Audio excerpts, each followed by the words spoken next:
എല്ലാവരും ഓസിയെ ഏറ്റവും കൂടുതൽ ബഹുമാനിക്കുകയും അതുപോലെ തന്നെ ഏറ്റെടുക്കുകയും ചെയ്തൊരു വിഷയമായിരുന്നു ഓസിയുടെ സ്ഥാപനത്തിൽ നിന്നും അവിടെ ജോലി ചെയ്തവർ പൈസ കട്ടു എന്ന് പറഞ്ഞതിന് ശേഷമുള്ള കാര്യങ്ങൾ. അതിനുശേഷം ആ സ്റ്റോർ, അതായത് ഓബേ ഓസി എന്ന ഓസിയുടെ ബിസിനസ് സ്ഥാപനം മുന്നോട്ട് കൊണ്ടുപോകാനും ഇത്രയും വളർത്താനും വളരെയധികം കഷ്ടപ്പെട്ടു എന്ന് തന്നെ പറയുകയാണ്. ഇപ്പോൾ ഓമി ബേബിയുടെ നൂലുകെട്ട് എപ്പോഴാണ് എന്ന് ചോദിച്ചെത്തിയവർക്കൊക്കെ ഭൂരിഭാഗം പേർക്കും ലഭിച്ച ഒരു വാർത്ത എന്നത് ആദ്യം ഓബേ ഓസിയുടെ പുതിയ സ്റ്റോർ ഉദ്ഘാടനം, അത് കഴിഞ്ഞ് മാത്രമേ നൂലുകെട്ടുള്ളൂ എന്നതായിരുന്നു.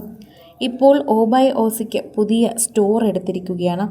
ഈയൊരവസ്ഥയിൽ വേണ്ട എന്നും വിശ്രമമെല്ലാം കഴിഞ്ഞതിന് ശേഷം പോരെ എന്നുമായിരുന്നു വീട്ടുകാരുടെ അഭിപ്രായമെങ്കിലും ദിയ അത് മുഖവുരക്കെടുത്തില്ല. ദിയ എപ്പോഴും തൻ്റെ ബിസിനസ് കാര്യങ്ങൾ ഒറ്റയ്ക്ക് തന്നെയാണ് ചെയ്തുകൊണ്ടിരുന്നത്. ഒട്ടും വയ്യാതിരുന്ന സമയത്ത് മാത്രമാണ് ഇത്രയും പ്രശ്നമായപ്പോൾ വീട്ടുകാരെയും എല്ലാം ഇടപെടുത്തിയത്. ഇത്രയും നാളും ലോൺ എടുത്തും സ്വന്തം പൈസയ്ക്കുമായിട്ട് തുടങ്ങിയ ബിസിനസ്സായിരുന്നു ഓബേ ഓസി എന്ന ഈ ഒരു ചെറിയ സ്ഥാപനം. അതിപ്പോൾ വളർന്ന് പന്തലിച്ചതും ഇത്രയും അധികം വലിയൊരു ബിസിനസ് മാഗ്നറ്റ് പോലെ മാറിയതുമെല്ലാം ഓസിയുടെ ഒരു വലിയ കഴിവ് തന്നെയാണ്. അതുകൊണ്ട് തന്നെയാണ് ഇപ്പോൾ ഇത്രയും തകർന്നിരിക്കുന്ന ബിസിനസ്സിനെ സഹായിക്കാൻ ഒരുപാട് പേരെത്തിയപ്പോൾ അവർക്കെല്ലാവർക്കും വിശ്വാസമാകാനായും അവർക്ക് വേണ്ടി കൂടുതൽ സൗകര്യങ്ങളും ഒരുക്കി പുതിയ ഓഫീസ് റൂം എടുത്തത്. നേരത്തെ കവടിയാറിൽ ഒരു സെക്കൻഡ് നിലയിലായിരുന്നു ഓസിയുടെ ഈ ഓബേ ഓസി എന്ന ചെറിയ കട. എന്നാൽ അതിനെ ഇപ്പോൾ വിപുലമായ ഒരു ശേഖരമാക്കി മാറ്റിയിരിക്കുകയാണ് ഓബേ ഓസി എന്ന പേരിൽ തന്നെ ദിയ. അതിനെ എല്ലാവരും ഇപ്പോൾ അംഗീകരിക്കുകയാണ്. അശ്വിൻ്റെ അമ്മയും സിന്ധുവുമൊക്കെ പലപ്പോഴും പറഞ്ഞതാണ് ഇപ്പോൾ ഇതിൻ്റെ പിന്നാലെ പോകണ്ട, കുഞ്ഞിനോടൊപ്പം സമയം ചിലവഴിക്കുമെന്ന്.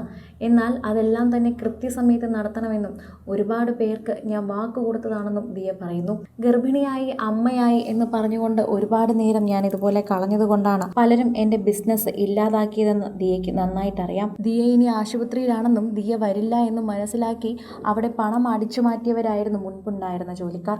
ആ പ്രശ്നമെല്ലാം ഇങ്ങനെ നിന്നുകൊണ്ടിരിക്കും തന്നെയാണ് ദിയ ഇപ്പോൾ പുതിയ ആൾക്കാരെ ജോലിക്കെടുത്തി പുതിയ സ്ഥാപനം പോലെ ഇത് തുടങ്ങിയിരിക്കുന്നത്.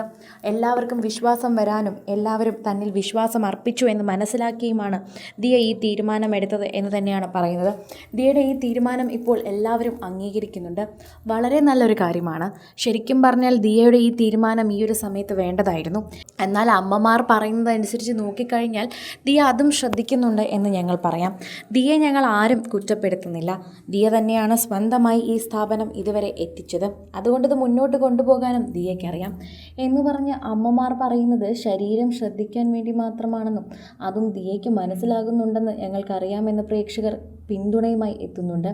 ദിയ ശരീരവും കുഞ്ഞിൻ്റെ കാര്യങ്ങളും എല്ലാം ശ്രദ്ധിക്കുന്നുണ്ടെന്നും എല്ലാം ഒരേ സമയം കൊണ്ടുപോകുന്ന ബുദ്ധിമുട്ടോർത്താണ് അമ്മമാർ അങ്ങനെ പറഞ്ഞതെന്നും പ്രേക്ഷകർ എല്ലാവരും തിരുത്തി കൊടുക്കുന്നുണ്ട് ദിയയ്ക്ക്.